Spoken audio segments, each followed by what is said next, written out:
This is part 3 of section 8.1 for MGF 1106 with geometry. In this one, we're going to start with dealing with pairs of angles and different ways the word problem can be presented for you to find the angle measurement.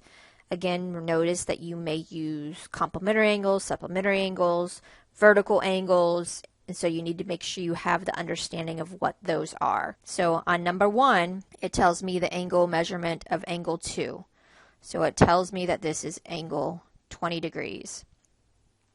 And then it asks me what angle 3 is.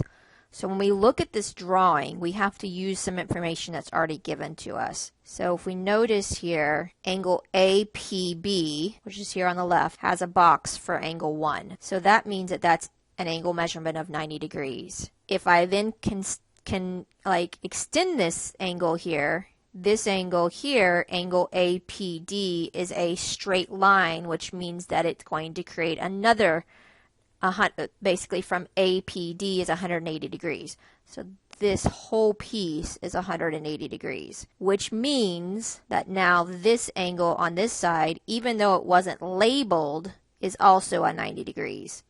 So this means that angle 2 plus angle 3 is a 90 degrees.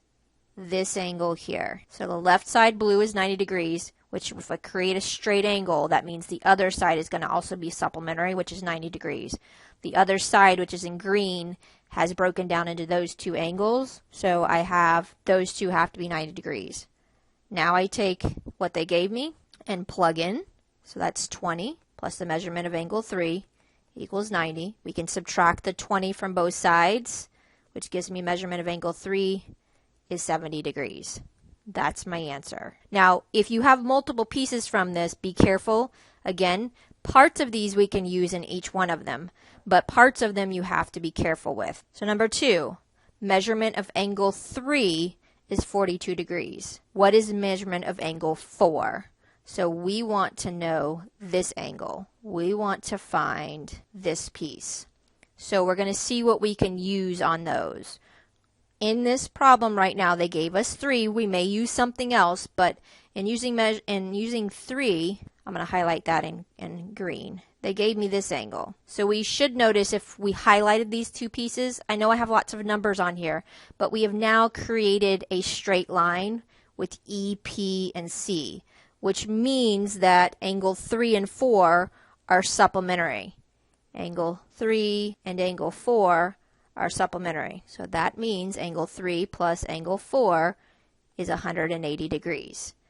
We're going to use what's given to us in the problem, plug it in, 42 degrees, subtract the 42 degrees from both sides. When we subtract 42 from 180, we should get 138 degrees. Remember, your drawings can be off on scale, but it should make sense that angle 4 should be a obtuse angle. Going to number 3 and number 4, we're still going to look up here at this drawing. So we're using measurement of angle 3 and measurement of angle 5. 3 is here, 5 is here. So we should notice that that's taking these two lines, which is giving us vertical angles. Vertical angles means that the angles are congruent. So I have 6x minus 4 is equal to 9x minus 19. Vertical angles 3 and angle 5 should be congruent. Congruent means they have the same measurement. So now I have this equation. I'm going to solve this equation, get my x's alone on one side, my variables on the other.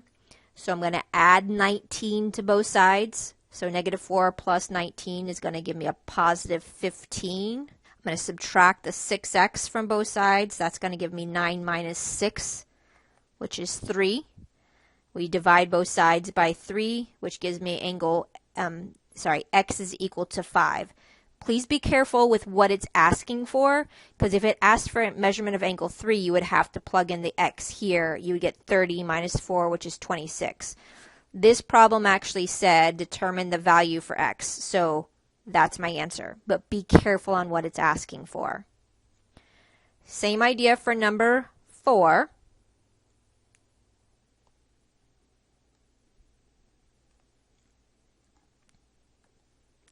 We are now looking at angle 4, which is here, and angle 5, which is here.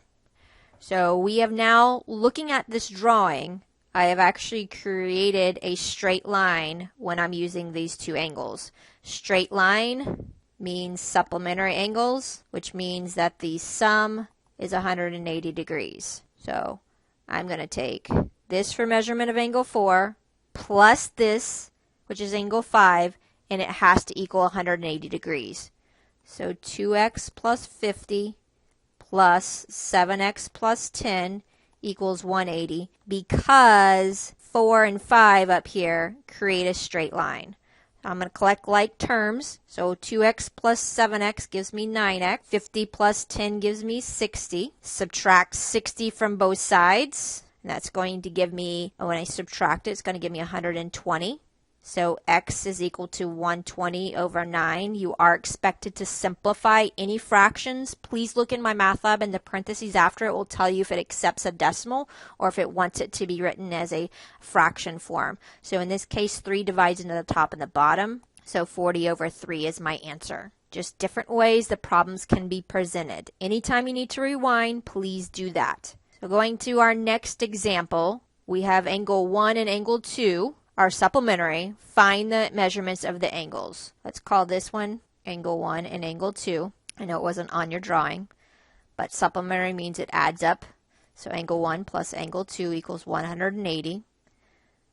You're now going to plug in the two values that I have. So I have 2x plus 30 plus x equals 180. Collect like terms on the same side. 3x plus 30 equals 180. Subtract the 30 from both sides. 180 minus 30 gives you 150, and divide by 3, so x equals 50. This is definitely a problem you've got to be careful. This is why you always should look at what they're labeling, because in this case, x is angle 2. Sometimes it'll be angle 2, sometimes it'll be angle 1. So this means that angle 2 is 50 degrees, and angle 1 was 2x plus 30. So 2 times 50 is 100. 100 plus 30 gives me 130 degrees. So be careful which one you put on which answer blank when you're doing this type of problem. Last idea for this section is going to look at parallel lines.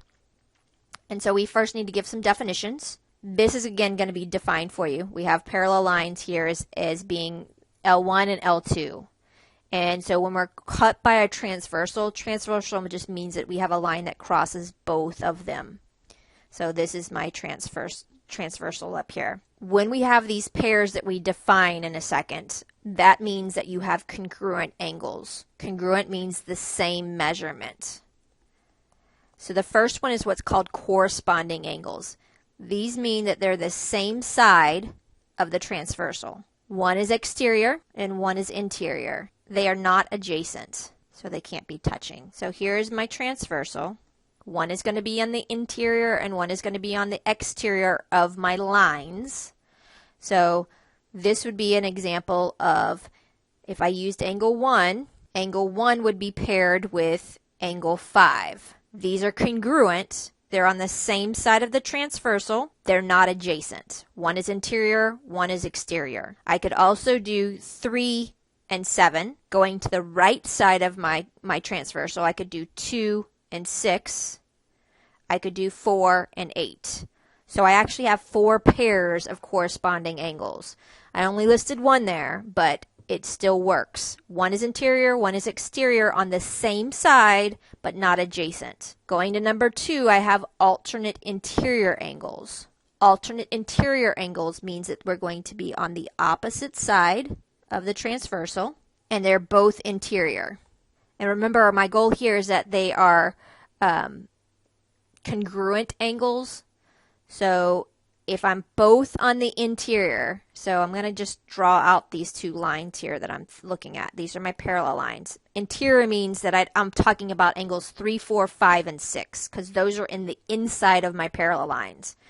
So I want one interior, both interior, but they have to be on opposite sides of the transversal, and they have to be congruent. So if I pick angle 3, it would be angle 3 and angle 6. So it would be this angle and this angle. They're on opposite sides of the transversal, and they're both interior. And it would be angle 4 and angle 5. Corresponding, we had 4 pairs. I didn't write them all out. Number 2, alternate interior angles. There's 2 pairs, and I've written them both out. Look at the definition and really just look at the words in there. The third type is alternate exterior. So in this case, they will still be opposite sides of the transversal. And in this case, they will both be exterior. So again, the words really say what they are. So in this case, again, we're looking at those blue lines. Exteriors would be 1 and 2, 7 and 8. They're on the outside of there. So if I talked about angle 1 and I need something that's the opposite side of my transversal, it would be angle 1 is to angle 8. And then if I looked at number 2, I need something on the opposite side, it would be angle 7. So those are those pieces. So I have pairs for the second and the third. The corresponding angles is going to be 4 sets. Do realize we have vertical angles as still, always. So angle 1 and 4 are vertical angles. 2 and 3 are vertical angles. It has nothing to do with parallel lines. 5 and 8 is vertical angles, and 6 and 7. So when I'm using parallel lines, I like to always use vertical angles first anytime I can. And I use the parallel lines when I have to, because it's easy to fall into a trap and make mistakes. So we're going to look at this exercise A. It tells us that the measurement of angle 1 is 150. Now I want you to know that you can always use vertical angles, and you should always start off using those, or any supplementary angles, which is straight lines, you should use. And I'm going to add here, it doesn't happen very often, but if you do have complementary with a box, you want to use that as well. So, and I look at this problem right now, I have 150 degrees. I don't want you to look at what they want you to solve for. I want you to label every single angle using the relationships on the drawing and then answer. You're going to fall into a trap of trying to answer based on what's asked for, and it gets really confusing. So I can start off this problem by using vertical angles. That's 150, means angle 4 is 150. I also can use that I have a straight line that's created with 1 and 2 here. So that would be 180 degrees, which means that has to be 30 degrees. And I'm going to put that in a different color. That's 30 degrees, which is my supplementary angles, which I'm doing right here.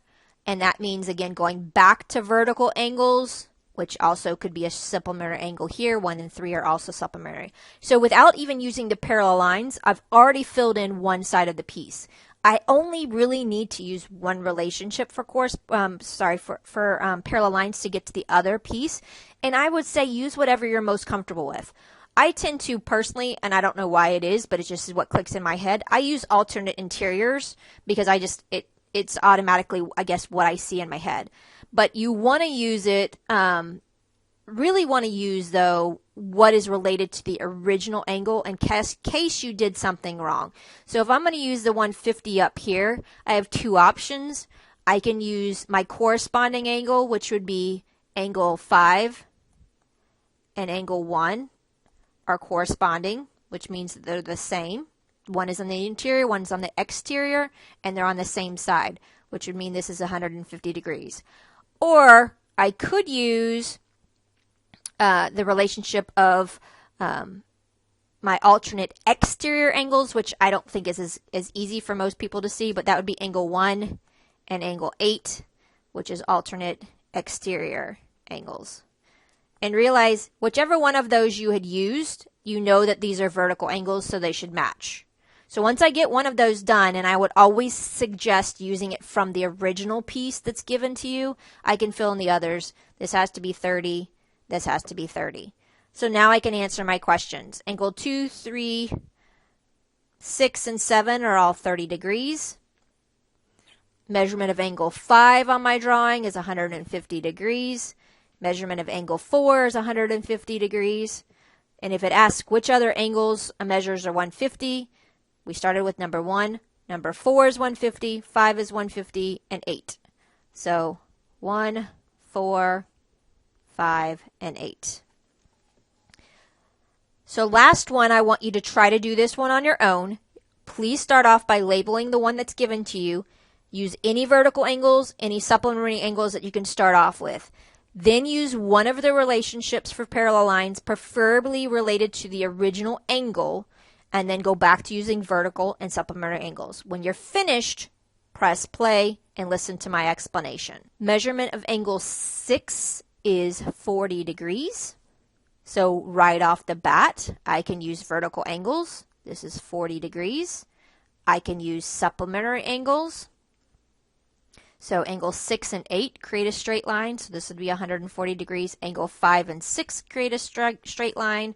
Also vertical angles there. So I've used those pieces already. I'm going to use one relationship, and I want to use it related back to the original angle they gave me if possible. So this is where I would use alternate interior angles. So angle 3 and angle 6 are alternate interior. So this would be 40 degrees. Using that in my vertical angles, this would be 40 degrees, which also I could have used corresponding angles there. So angle 2 and 6 would have been corresponding angles. Now I can fill in the other two angles with using my supplementary angles, which is 140 degrees. So angle 1 should have been 140. Angle 2 is 40 degrees. Angle 3 is 40 degrees. 4 is 140. 5 is 140. 7 is 40. And 8 is 140.